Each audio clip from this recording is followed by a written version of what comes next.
ಒಂದು ಹಳ್ಳಿಯ ಹೊರ ಅಂಚಿನಲ್ಲಿ ದೊಡ್ಡ ಆಲದ ಮರವಿತ್ತು. ಆ ಮರದಲ್ಲಿ ಎಲ್ಲ ಬಗೆಯ ಪಕ್ಷಿಗಳು ಮನೆ ಮಾಡಿಕೊಂಡಿದ್ದವು. ಪ್ರಯಾಣಿಕರೂ ಕೂಡ ಆ ಮರದ ಕೆಳಗೆ ವಿಶ್ರಾಂತಿ ಪಡೆಯುತ್ತಿದ್ದರು. ಒಂದು ದಿನ ಒಬ್ಬ ಹಕ್ಕಿಯ ಶಿಕಾರಿಯವನು ಅಲ್ಲಿಗೆ ವಿಶ್ರಾಂತಿ ತೆಗೆದುಕೊಳ್ಳಲು ಬಂದ. ಅವನ ಬಳಿ ಅತಿ ದೊಡ್ಡ ಬಲೆ ಇತ್ತು. ಅವನು ಆ ಮರದ ಕೆಳಗೆ ಬಲೆಯನ್ನು ಹರಡಿ ಪಕ್ಷಿಗಳನ್ನು ಸೆಳೆಯಲು ಆ ಬಲೆಯ ಮೇಲೆ ಅಕ್ಕಿ ಕಾಳುಗಳನ್ನು ಹಾಕಿದ. ಅಲ್ಲೇ ಒಂದು ಪೊದೆಯ ಮರೆಯಲ್ಲಿ ಅಡಗಿ ಕುಳಿತುಕೊಂಡ. ಮರದಲ್ಲಿ ವಾಸಿಸುತ್ತಿದ್ದ ಕಾಗೆಯೊಂದು ಅದನ್ನು ನೋಡಿ ತನ್ನ ಗೆಳೆಯರಿಗೆ ಹೋಗಿ ಅಕ್ಕಿಯನ್ನು ತಿನ್ನದಂತೆ ಎಚ್ಚರಿಕೆ ಕೊಟ್ಟಿತು. ಸ್ನೇಹಿತರೆ, ಕೆಳಗಡೆ ಇರುವ ಅಕ್ಕಿ ಕಾಳುಗಳನ್ನು ನೀವು ತಿನ್ನಬೇಡಿ. ಆ ಅಕ್ಕಿ ಕಾಳಿನ ಕೆಳಗೆ ಬಲೆ ಇದೆ, ಮತ್ತೆ ಬೇಟೆಗಾರನು ಇಲ್ಲೇ ಅಡಗಿ ಕುಳಿತಿರುವನು.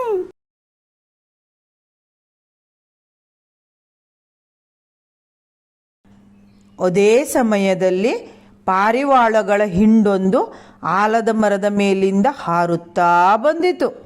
ಅವು ಕೆಳಗಡೆ ಸುತ್ತಲೂ ಹರಡಿರುವ ಕಾಳುಗಳನ್ನು ನೋಡಿದವು. ತಡ ಮಾಡದೆ ಅಕ್ಕಿಯ ಕಾಳುಗಳನ್ನು ತಿನ್ನಲು ಅವು ನೆಲದ ಮೇಲೆ ಇಳಿದವು. ಪಾರಿವಾಳಗಳು ಅಕ್ಕಿಯನ್ನು ತಿನ್ನಲಾರಂಭಿಸುತ್ತಿದ್ದಂತೆ ಅವೆಲ್ಲವೂ ಬಲೆಯಲ್ಲಿ ಸಿಕ್ಕಿಬಿದ್ದವು. ಅವು ಬಲೆಯಿಂದ ತಪ್ಪಿಸಿಕೊಂಡು ಹೊರಕ್ಕೆ ಬರಲು ಸಾಧ್ಯವಿರುವ ಎಲ್ಲ ಪ್ರಯತ್ನ ಮಾಡಿದವು. ಆದರೆ ಅವುಗಳ ಪ್ರಯತ್ನ ವ್ಯರ್ಥವಾಗಿತ್ತು. ಅಯ್ಯೋ ಅಯ್ಯೋ, ಈ ಬಲೆಯಿಂದ ತಪ್ಪಿಸಿಕೊಳ್ಳಲಾಗುತ್ತಿಲ್ಲ. ಹಕ್ಕಿಯ ಶಿಕಾರಿಗಾರನಿಗೆ ಬಲೆಯಲ್ಲಿ ಸಾಕಷ್ಟು ಪಾರಿವಾಳಗಳು ಸಿಲುಕಿರುವುದು ಕಾಣಿಸಿತು. ತುಂಬಾ ಸಂತೋಷವಾಯಿತು. ಅರೇ, ಬಹಳಷ್ಟು ಪಾರಿವಾಳಗಳು ನನ್ನ ಬಲೆಯಲ್ಲಿ ಇಂದು ಸಿಲುಕಿವೆ. ಅವನ್ನೆಲ್ಲ ಮಾರಿ ಬಹಳಷ್ಟು ಹಣ ಸಂಪಾದಿಸಬಹುದು. ಆ ಪಾರಿವಾಳಗಳಲ್ಲಿ ಒಂದು ಹಿರಿಯ ಪಾರಿವಾಳ ಇತ್ತು. ಅದು ತುಂಬ ಚತುರತೆ ಮತ್ತು ಬುದ್ಧಿವಂತಿಕೆಯನ್ನು ಹೊಂದಿತ್ತು. ಅದು ಉಳಿದ ಪಾರಿವಾಳಗಳಿಗೆ ಈ ರೀತಿಯಾಗಿ ಹೇಳಿತು: ನಾವು ಈ ಹಕ್ಕಿ ಶಿಕಾರಿಗಾರನ ಹಿಡಿತಗಳಿಂದ ತಪ್ಪಿಸಿಕೊಳ್ಳಲು ಏನಾದರೊಂದು ಪ್ರಯತ್ನವನ್ನು ತಕ್ಷಣವೇ ಮಾಡಬೇಕು. ಹೌದು, ಏನಾದರೂ ಮಾಡಲೇಬೇಕು. ನನ್ನಲ್ಲೊಂದು ಉಪಾಯವಿದೆ. ನಾವೆಲ್ಲರೂ ಒಂದೇ ಸಾರಿ ಮೇಲೆ ಹಾರೋಣ. ಸರಿ. ನಂತರ ನಾವು ಮುಂದೆ ಏನು ಕ್ರಮವನ್ನು ತೆಗೆದುಕೊಳ್ಳಬೇಕೆಂದು ತೀರ್ಮಾನಿಸೋಣ. ಈಗ ಗೆಳೆಯರೇ, ಬನ್ನಿ, ನಾವೆಲ್ಲರೂ ಒಟ್ಟಿಗೆ ಹಾರೋಣ. 1, 2, 3. ಹಕ್ಕಿಯ ಶಿಕಾರಿಗಾರ ಬಹಳ ಸಂತೋಷದಿಂದ ಓಡಿ ಬರತೊಡಗಿದ.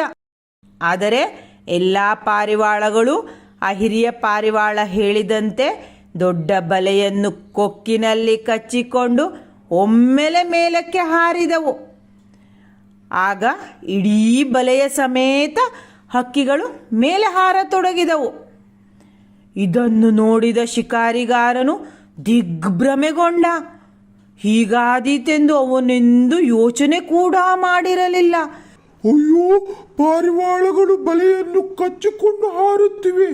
ನನಗೆ ಈಗ ಬಲೆಯೂ ಇಲ್ಲ, ಪಾರಿವಾಳಗಳೂ ಇಲ್ಲ. ಅಯ್ಯೋ! ಅವನು ಹಾರುತ್ತಿರುವ ಪಾರಿವಾಳಗಳನ್ನು ಹಿಂಬಾಲಿಸಿ ಕೂಗುತ್ತಾ ಓಡತೊಡಗಿದ. ಪಾರಿವಾಳಗಳೇ, ಪಾರಿವಾಳಗಳೇ, ಕೆಳಗೆ ಬನ್ನಿ, ಕೆಳಗೆ ಬನ್ನಿ. ಆದರೆ ಅವನಿಗೆ ಪಾರಿವಾಳಗಳನ್ನು ಹಿಡಿಯಲು ಸಾಧ್ಯವಾಗಲಿಲ್ಲ. ಪಾರಿವಾಳಗಳು ವೇಗವಾಗಿ ಹಾರತೊಡಗಿದವು. ಹಾಗಾಗಿ ಅವನಿಗೆ ಅವುಗಳನ್ನು ಹಿಡಿಯಲು ಸಾಧ್ಯವಾಗಲಿಲ್ಲ. ಬಹುಬೇಗನೆ ಪಕ್ಷಿಗಳು ಹಾರುತ್ತಾ ಶಿಕಾರಿಗಾರನ ದೃಷ್ಟಿಯಿಂದ ಮರೆಯಾದವು. ಶಿಕಾರಿಗಾರನು ಅಟ್ಟಿಸಿಕೊಂಡು ಬರುವುದನ್ನು ಕೈಬಿಟ್ಟಾಗ ಪಾರಿವಾಳಗಳ ಹಿರಿಯ ತನ್ನ ಗೆಳೆಯರಿಗೆ ಹೇಳಿದ: ಈಗ ನಾವೆಲ್ಲರೂ ಈ ಬಲೆಯಿಂದ ಬಿಡಿಸಿಕೊಂಡು ಹೊರಬರಬೇಕು.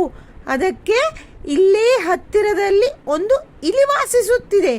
ಅವನು ನನ್ನ ಗೆಳೆಯ. ಅವನ ಸಹಾಯವನ್ನು ಪಡೆಯಲು ನಾವು ಅವನ ಬಳಿಗೆ ಹೋಗೋಣ. ಎಲ್ಲ ಪಾರಿವಾಳಗಳು ಇಲಿಯ ಭೇಟಿ ಮಾಡಲು ಇಲಿಯ ಬಿಲದ ಬಳಿ ಬಂದವು. ತನ್ನ ಬಿಲದ ಮುಂದೆ ಪಾರಿವಾಳಗಳು ಇಳಿದು ಸದ್ದು ಮಾಡುತ್ತಿರುವುದನ್ನು ಕೇಳಿದ ಇಲಿ ಭಯದಿಂದ ಸುಮ್ಮನೆ ಬಿಲದಲ್ಲಿ ಅಡಗಿ ಕುಳಿತುಕೊಂಡಿತು. ಅಯ್ಯೋ, ಏನೋ ಒಂದು ರೀತಿಯ ಸದ್ದು ಕೇಳಿಸುತ್ತಿದೆಯಲ್ಲ. ಆಗ ಪಾರಿವಾಳದ ಹಿರಿಯನು, ಗೆಳೆಯನೇ, ನಾವು ತುಂಬಾ ತೊಂದರೆಯಲ್ಲಿ ಸಿಕ್ಕಿಕೊಂಡಿದ್ದೇವೆ, ದಯವಿಟ್ಟು ನಮಗೆ ಸಹಾಯ ಮಾಡು. ಇಲಿಯು ಪಾರಿವಾಳದ ಧ್ವನಿಯನ್ನು ಕೇಳಿ ಬಿಲದಿಂದ ಹೊರಗೆ ಬಂದಿತು. ಓ, ಇದನ್ನೆಲ್ಲ ನಿಮಗೆ ಮಾಡಿರುವುದು ಯಾರು? ಪಾರಿವಾಳಗಳ ಹಿರಿಯ ಇಡೀ ಪ್ರಸಂಗವನ್ನು ವಿವರಿಸಿತು. ಇಲಿ ತಕ್ಷಣವೇ ಪಾರಿವಾಳಗಳ ಹಿರಿಯನ ಸುತ್ತ ಇದ್ದ ಬಲೆಯನ್ನು ಕಚ್ಚಲು ಪ್ರಾರಂಭಿಸಿತು.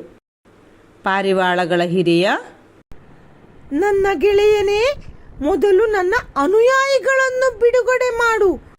ಯಾವಾಗಲೂ ಹಿರಿಯನಾದವನು ತನಗಿಂತಲೂ ಕಿರಿಯರನ್ನು ಸಂಕಟದಲ್ಲಿರಿಸಿ ತಾನು ಸ್ವತಃ ಸ್ವಾತಂತ್ರ್ಯವನ್ನು ಅನುಭವಿಸಲಾರ. ಇಲಿಯು ಪಾರಿವಾಳಗಳ ಹಿರಿಯನ ಉದಾತ್ತತೆಗೆ ಮೆಚ್ಚಿತು. ಆಯಿತು, ಹಾಗೆ ಮಾಡುತ್ತೇನೆ. ನಾನು ಉಳಿದವರನ್ನೆಲ್ಲ ಬಿಡಿಸಿ ಆಮೇಲೆ ನಿನ್ನನ್ನು ಬಿಡಿಸುತ್ತೇನೆ. ಬಲೆಯ ಮತ್ತೊಂದು ಭಾಗವನ್ನು ಕಡಿದು ಚೂರು ಚೂರು ಮಾಡಿತು. ಇದರಿಂದ ಇತರ ಪಾರಿವಾಳಗಳು ಬಿಡುಗಡೆಯಾದವು. ನಂತರ ಇಲಿಯು ಪಾರಿವಾಳಗಳ ಹಿರಿಯನನ್ನು ಕೂಡ ಬಿಡುಗಡೆ ಮಾಡಿತು. ಇದರಿಂದಾಗಿ ಎಲ್ಲ ಪಾರಿವಾಳಗಳು ಇಲಿಗೆ ತುಂಬ ಆಭಾರಿಯಾಗಿದ್ದವು. ಗೆಳೆಯನೇ, ನಮ್ಮೆಲ್ಲರನ್ನು ಕಾಪಾಡಿರುವುದಕ್ಕೆ ತುಂಬಾ ವಂದನೆಗಳು. ಮತ್ತು ಅವು ಇಲಿಗೆ ವಂದನೆಯನ್ನು ಸಲ್ಲಿಸಿ ತಾವು ಹೋಗಬೇಕಾಗಿದ್ದ ಸ್ಥಳಕ್ಕೆ ಸಂತೋಷದಿಂದ ಹಾರಿ ಹೋದವು.